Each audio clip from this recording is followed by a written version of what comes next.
Sayyidatu Baitin Nubuwah, yaitu putra-putri Nabi, yang pada kesempatan pagi hari ini kita akan menuntaskan pembahasan tentang Sayyidah Fatimah Az-Zahra.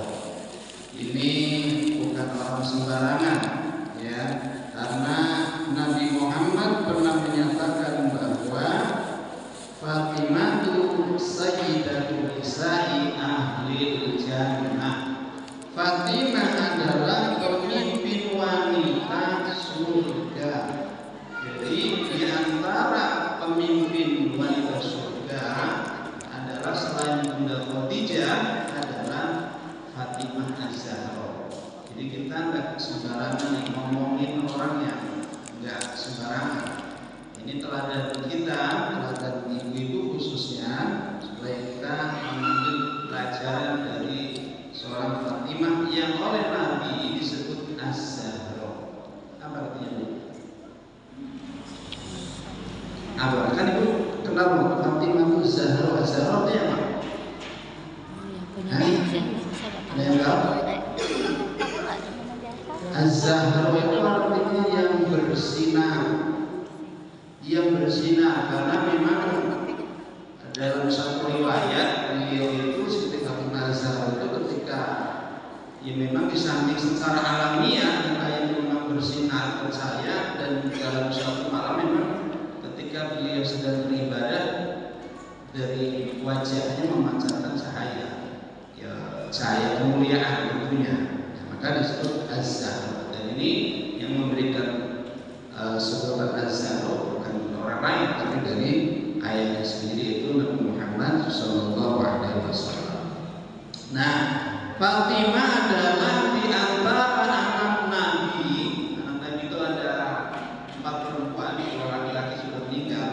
Di antara 3 saudaranya, Fatimah itu adalah anak yang paling dikasihi oleh Nabi. Makanya Nabi pernah membuat suatu pernyataan begini: Innama Fatimatu bad'atun minni yu'dhini ma'alaha. Fatimah itu bagian dari diriku, apa-apa yang menyakitinya berarti menyakiti saya pula. Ini menunjukkan bahwa beliau adalah anak yang paling disayang oleh baginda Nabi. Tentu bukan berarti Nabi tidak sayang kepada anak-anak yang lain, Zainab, Ruqayyah, tidak. Tetapi Fatimah memiliki tempat kedudukan sendiri di hati sang ayah. Ya, ibu kalau jujur nih ya, ibu punya anak mungkin yang lebih dari 1 ya.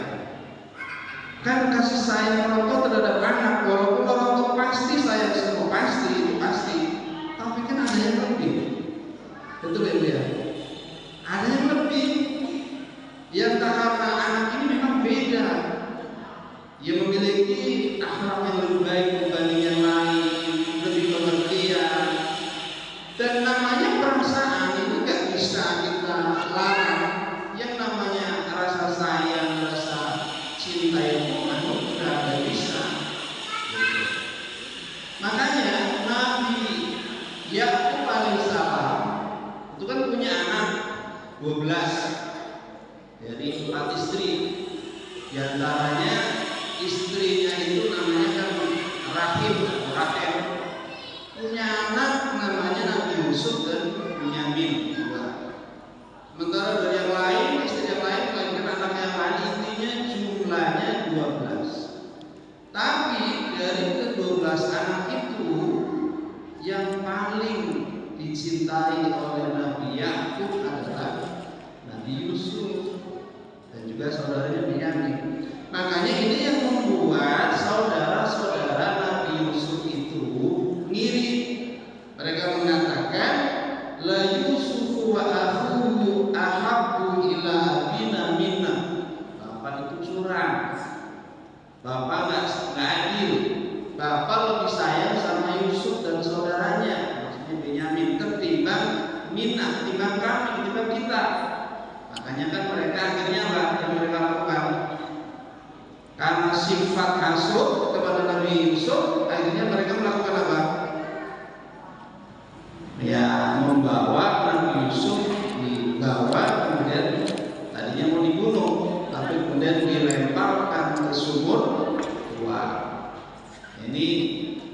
Ini pelajaran ya buat kita orang tua.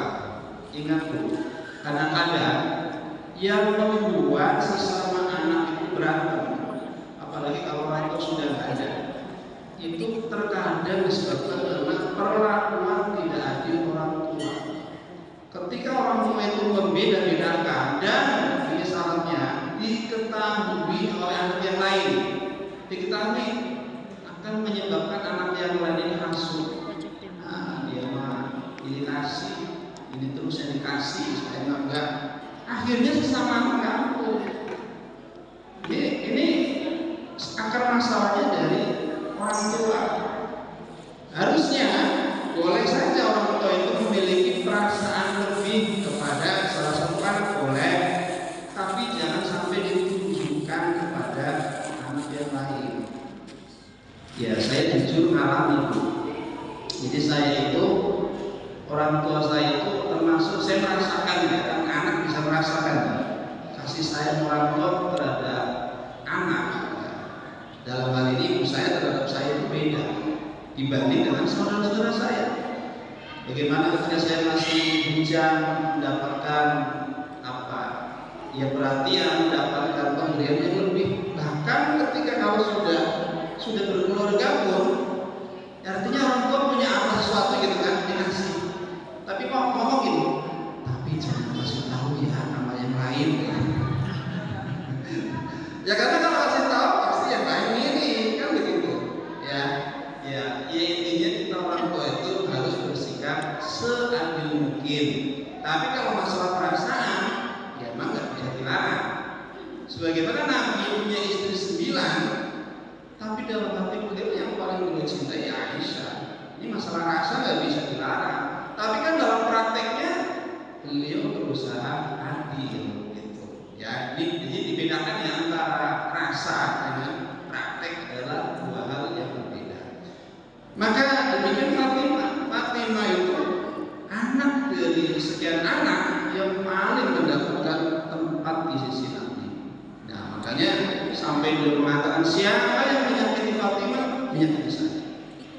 Nah, kita sampai kepada pernikahan Sayyidah Fatimah dengan Sayyidina Ali bin Abi Thalib. Nah, ketika Ali datang melamar, setelah itu kan Nabi Muhammad minta tanggapan, respon dari Fatimah, kamu mau dilamar sama ya masih saudara juga Ali bin Abi Thalib, kamu mau nggak? Maka Fatimah menyatakan mau, bersedia. Nah, pertanyaannya adalah Sayyidina Ali kala itu hidupnya berkecukupan nggak secara ekonomi? Enggak. Terus Fatimah tahu nggak kalau Sayyidina Ali itu orang miskin, nggak punya? Tahu nggak? Tahu apa enggak? Ya, tahu lah orang serumah, ya kan? Tahu. Jadi Fatimah bukan nggak tahu calon suaminya itu orang yang ya nggak punya apa-apa, Bu. Tapi ya memang karena dalam pandangan Siti Fatimah itu suami yang ideal itu ya bukan masalah materi bisa dicari.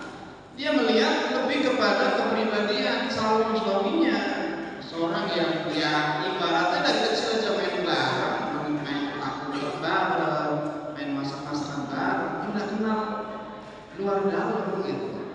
Jadi makanya ketika ditanya oleh saya mau. Nah, ini penting ya. Jadi orang tua ketika punya anak perempuan misalkan nanti kalau menikah, orang tua berhak harus nanya anaknya mau apa enggak. Gak boleh orang tua itu main, kamu nikah sama ini ya, pokoknya harus tahu. Gak boleh. Anak berhak untuk kemudian dia menolak, boleh, berhak. Kalau memang dia suka.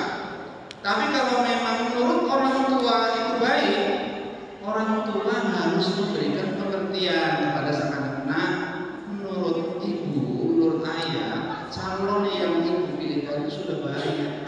Kamu kurang sukanya di mananya? Dia orangnya soleh, orangnya baik, tata keramanya ini. Kamu kurang sukanya di mananya, gitu kan? Persuasif.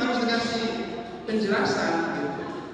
Kalau kita kenceng-kencengan ya nggak ketemu gitu kan. Jadi orang tua juga harus bijak. Nah, tapi memang begini, Sayyidina Ali itu hidupnya perlu ibu ketahui dari ketika masih bujang sampai nanti jadi khalifah itu hidupnya memang miskin. Hidupnya miskin. Nggak pernah itu dia memiliki harta berlebihan. Tapi sebenarnya pilihan atau hidup miskin yang dijalani oleh Sayyidina Ali itu pilihan hidup, bukan karena emang nasibnya begitu, bukan Bu. Artinya gini Bu, kalau Sayyidina Ali itu mau Bu, bisa gampang jadi orang kaya. Tapi memang beliau memilih jalan hidup yang bersahaja.